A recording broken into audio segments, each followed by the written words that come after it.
டேய் என்னடா அப்படி மாத்தி மாத்தி குண்டு போட்டுக்கிட்டு இருக்கீங்க? என்னடா பாம்பெல்லாம் போடுறீங்க?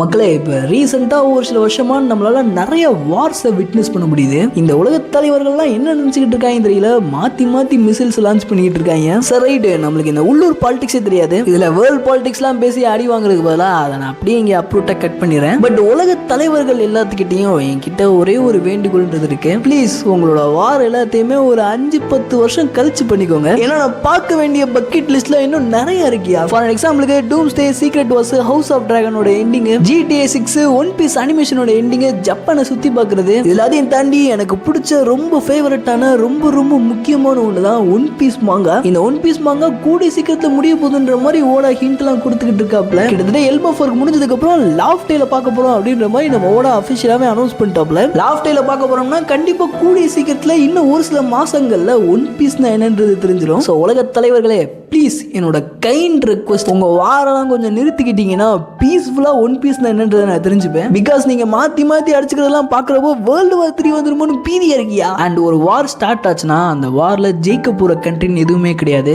எல்லா கண்ட்ரியுமே ஏதாச்சும் ஒன்று லூஸ் பண்ண தான் போறாங்க. அதே சமயத்துல என்ன பொறுத்த வரைக்கும் நம்மளால வயலன்ஸை யூஸ் பண்ணி பீஸை கொண்டு வர முடியாது. பீஸ் எப்போதுமே ஒரு அண்டர்ஸ்டாண்டிங் மூலியமா தான் கிடைக்கும்னு நான் நினைக்கிறேன். உங்களுக்கு என்ன தோணுதுன்றத கமெண்ட்ஸ் சொல்லுங்க. சார் ரைட் கைஸ், வரட்டா.